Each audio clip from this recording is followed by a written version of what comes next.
So, the first question of the week is I'm going to be talking about something specific. This is, of course, taken from our members, and it's from Isaac. And he asks, can you discuss how Agents of S.H.I.E.L.D. characters can continue in other Marvel shows or movies? Like, how would you incorporate them into the core MCU?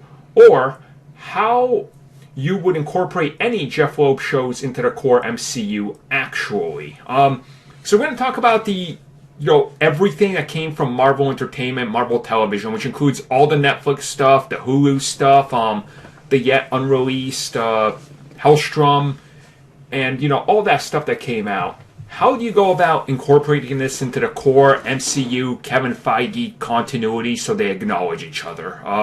Well, for Agents of S.H.I.E.L.D. first, you've got to bring them back. Yeah. To the actual timeline, because they are not in that timeline anymore. That's true. That's where you start. And obviously, we have to realize when Doctor Strange comes out and WandaVision, that's going to explain and open up so much that you'll be able to bring some of these characters in very easily. Well, here's the thing: you can bring them in, for the most part, you haven't got to do anything to bring them in, right?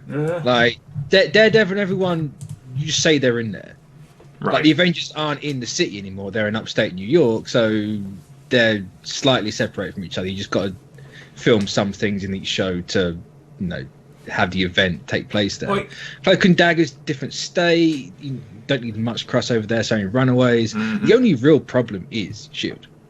But S.H.I.E.L.D. is also, though, one that you can always say they've been just there hiding in the shadows. Also, parallel universe works for me because they were time jumping and side jumping, so it's like... They were also in space for a few years. Yeah, in the future as well. So it's like, if Agents of S.H.I.E.L.D. was to establish, everything we did was kind of out of tune after season 1 because of time manipulation, I'd be like, yeah, I buy this. So or the monoliths, sat there and warped them. Yeah, so if they show up, in the last season, if they return, they're, there during the blip time, I'm like, fine. I think they're pretty easy to explain, honestly, at least some of the aspects, but then there's other aspects, to me, the Netflix shows, right? One, yes, they never showed Avengers Tower, even though we know exactly where it should be. So, again, you could say that all those shows... You could kind of skew being they're right after the Avengers, maybe, or there's a certain time period. It's a little lazy because they have to take place after the Avengers, but... A really easy way if you have to do anything is just, once Netflix let them go, because they're going to let them go at some point, right? You just then put in the Avengers Tower. You could, yeah. You can easily go back and just re-edit everything. Well, and then you can have a timeline of how it looks. Daredevil, though, is the one that you don't need to do that. Because Daredevil even talks about how they're after the attack. They all reference events from the movies. Sokovia's directly reference, is it Punisher? I think it's Punisher. That, some of the squad mates were in Sokovia, or it's one of the shows. Jessica Jones season 3 is clearly after Civil War. Because they talk about it. The only one I haven't watched, but I do know that. And I do. The ending does involve the raft. Heavily. Also, Jessica Jones season 2 mentions the Inhuman outbreak because they question if she's one of them. So it's there's things happening. I just think it's like you said, the Avengers Tower placement, they could add it in there. It doesn't even bother me it's not in there. Honestly, I don't care. I get it. It was time constraints, and Netflix didn't want to spend more money. It was also getting the actual model CGI for it. It's Yeah, and there's YouTube videos out there of fans that added it in a bunch of shots, and it looks amazing as hell. You could never tell that it was not there. Yeah, the fans did it. So it's again, I get it. I think it's just a matter of what do they want to incorporate and use. Daredevil, I think, is a guarantee. That's him, and I think Punisher are probably the safest because Bernthal is great, and everybody that works with him seems to love him. Oh my gosh, he was also in Daredevil, so it's kind of it wouldn't be difficult to recast him or anything. But it's he's already in Daredevil season 2, so just bring him back. Mm-hmm. I've got a question. Just throwing this out there because the fact that I really want Iron Fist to come back, and with the current delays of everything that's happening, could he now potentially be a part of it? Because once things start rolling again, it could be in a closer time frame. Iron Fist was canceled this October. I think it's going to be around October 10th to 15th, somewhere in there. Wasn't it before that? It was canceled a little before that, but the official announcement was made around there. So, I mean, if they hypothetically, who knows how long delays are happening on Shang-Chi, let's say they pick up shooting this fall, and that runs up, they could feasibly add Iron Fist to that tournament they're doing, right? September 7th of 2018 is... Oh, so I was right on the money, all right. Yep, is when the final episode was released. And then, a month later it was canceled, so... Yeah. So, I would maybe add mentions to Iron Fist in there somewhere or something, But you have the question of, because, let's be honest, Finn Jones ain't coming back. No. Oh, he wants to, though. Oh, he wants to, but... They all want to come back and do it. They're all up for it. It's just a question of, does Feige want Finn Jones? Right. Feige wants Cox. Of course, 100%. Don't but want Finn Jones. Here's the thing. Why would he not want Finn Jones? He's literally just living up in the hippieville. He's literally Iron Fist. He literally is. I follow him on Instagram, and he is legit so much Danny Rand. It's not even funny because of the fact that he is either out in the woods or in people's private makeshift raves. That's it. That is what he does. I'm like, you are legit him. I mean, the whole Iron Fist thing is, as much as I love that character, he's literally my favorite comic run of all time, the Immortal Iron Fist. I think that character, there's even an article that popped up recently from about 2010 where Kevin Feige was like, oh, I see huge potential in an Iron Fist future in a movie. It's like, ooh, I do believe that is there, but who knows if you recast or you bring back the same or soft reboot, it can be one of these things. Here's the thing. Do you think they bring back the Inhumans actors from Ms. Marvel? No. There you go then. No, exactly. There's your Iron Fist gone. Which sucks because I like Jessica Henwick in that show, so I kind of want to see more of her. But I mean, I think you could maybe pick and choose. I mean, here's the thing, and here's how I approach this. Who still goes, you know what? Oh, let's all complain about Mark Ruffalo not looking like Edward Norton, or different actor for War Machine. Yes, I get it. It was Phase 1. Guess what? People still aren't gonna care. Okay, people will not care if you recast some of these because there's problems. People just go, oh, that's that same character, just a new actor. So I think most of these can be soft rebooted. Some elements can be kept around. Some actors, again, the Hulk. The Incredible Hulk is in continuity 100%. They brought back Thunderbolt Ross, but, had Edward Norton. And again, I think we're at the point where it's so much more acceptable now to just be like, get going. But I think the difference with the TV show actors, you can easily just pick and choose with what you keep from Netflix. Because not everyone showed up in Daredevil or Jessica Jones. Right. And those two were the most critically acclaimed out of the 4 or 5. So you can keep everyone from there. Maybe Luke Cage is a bit of a grey area because obviously he did appear in Jessica Jones, but it wasn't a lot. He wasn't integral to most of that plot. Whereas with Luke Cage and Iron Fist, you can leave those where they are, recast them, and then start again and bring them up to the standard. I think that's what you do. You are so amazing. That's what I would do, honestly. I've we've been able to meet.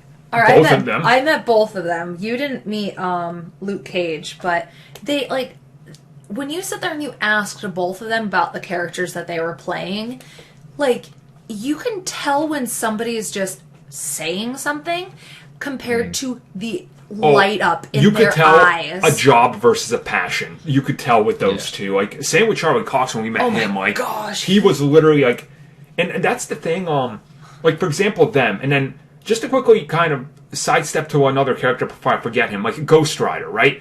The series was clearly canceled by Feige because we're getting Ghost Rider. 100%. He's got massive plans. I mean, I'm going to assume season 2 or 3 we get Ghost Riders, and then they bring in Robbie Reyes and be like, look, it's just another one. I think the entire plan for the Ghost Rider show they were going to do was to have Robbie and who's the original one?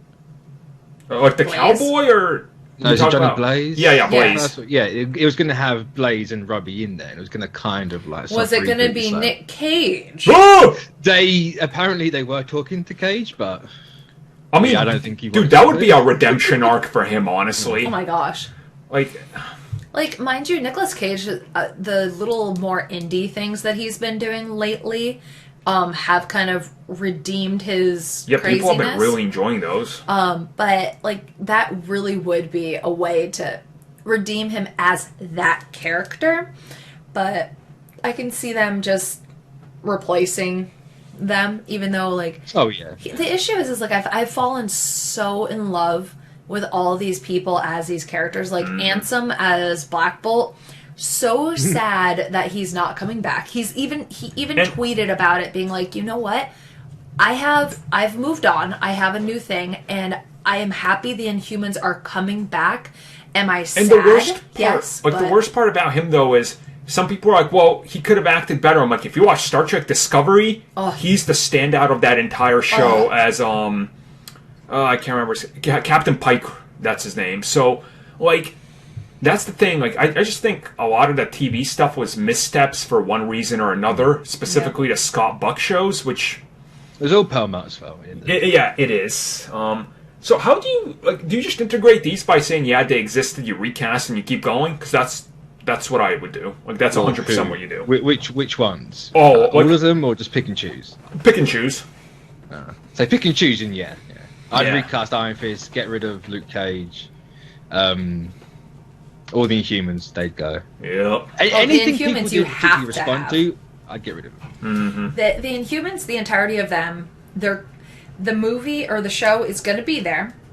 They acknowledge it's a thing, but that is not going to be what is going to be a part of the new. I'm going to make a bold prediction. I have no knowledge of any of this, okay? Don't quote me on this. Don't say anything. I have no knowledge of this. I'm just making a stupid, bold prediction. We will see these characters return to the MCU first in Marvel's What If. Ooh. They will use that as a gateway. Possibly. Could you imagine What If Avengers and here's maybe Daredevil or somebody shows up? Like, Possibly. I mean, you could also put Doctor Strange. Yeah. Why not? Yep. Like, I mean, you could find reasons to be like, hey, here's a what-if scenario for this one thing, and it's taking place in New York, and, oh, look, he just so happens to run into Power Man or Luke Cage, and you test out the waters, you bring back the actor to voice some, or maybe somebody new. Like, that's how I would test it, honestly, to see the reception.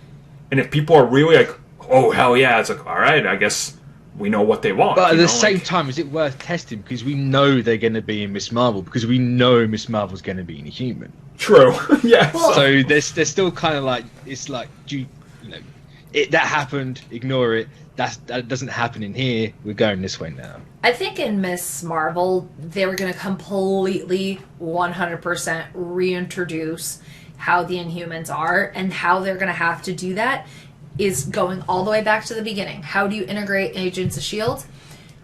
Agents of S.H.I.E.L.D. and those Inhumans from the TV show are an alternate universe.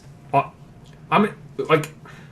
would honestly be the best way. Let Doctor Strange, like the Multiverse movie, just let that show us multiple universes and toss Agents of S.H.I.E.L.D., like those Inhumans, on a quick throwaway line or something. Just being like, ugh.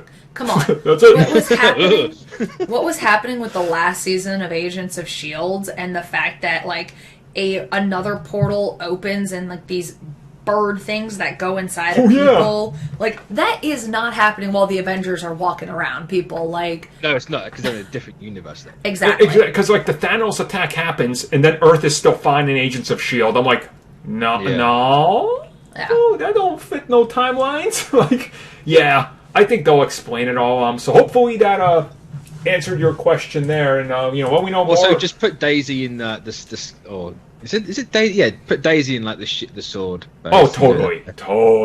That would be perfect. Or even put her in Ms. Marvel. I can see her being in Ms. Marvel, and we're gonna get Coulson back because he's an LMD. No, we're gonna make Coulson a high school teacher like he was in Ultimate Spider-Man. Or principal, or whatever the hell he was. You mean he was that in the framework? he would have PTSD. Oh, yeah. Yeah. Man, that's a throwback. Jesus. Oh, I forgot about that. So Look, I remembered something. Yeah. There we go. So thank you for taking the time to watch that video. If you guys would like more content that we offer here for channel members, which you guys can check out in the little join button down below, we do offer additional content, such as exclusive podcasts and topic discussions, our gaming podcast, Star Wars TV series reviews, Marvel show reviews, DC Universe and CW reviews. We offer personal vlogs, backlog reviews of TV shows and movies, video game topics and Q&As, and of course, in one of our best tiers, we offer audio commentaries on TV shows and movies, along with a bunch of other stuff you guys can check out just by clicking that join button and seeing what is on offer.